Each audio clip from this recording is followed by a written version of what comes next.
Today we will be reviewing the documentary called Children of Life. I will be giving a brief overview of the documentary and telling you what stood out the most to me. In the documentary, we are shown how Toshiro Kanamori has his own particular style of teaching for his grade 4 class that seems to be quite effective in helping the students not only learn about their specific subjects, like math or history.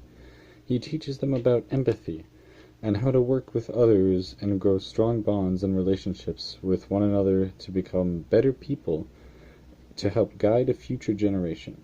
Well, of course, he teaches his language arts class. I just threw those in for an example.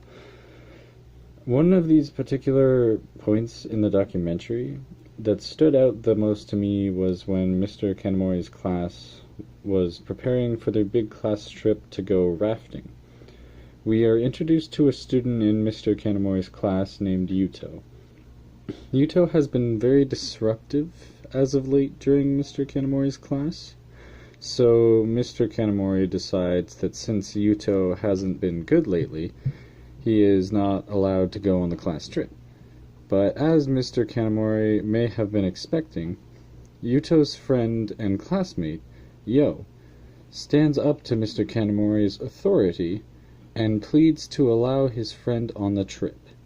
So, Mr. Kanamori is willing to hear out why Yo thinks Yuto should be allowed on the class trip, as he is teaching them to basically be stronger and more confident in their abilities. So, while Yuto is nervous, as he is going against the authority of a teacher, he does not waver. He tells Mr. Kanamori that even though Yuto may be disruptive as of late,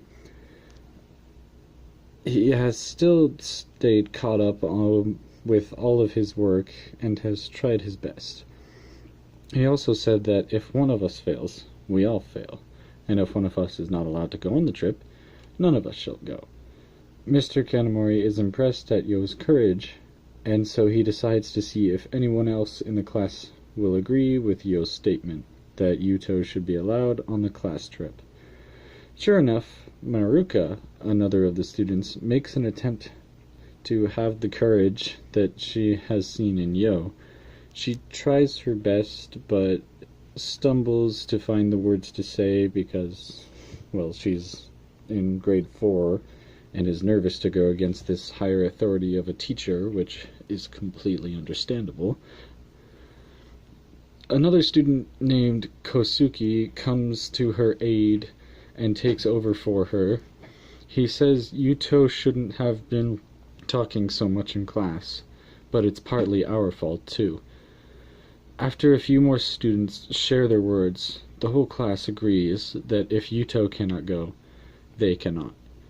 So Mr. Kanamori decides that Yuto is allowed to attend the trip to go rafting with the rest of his classmates.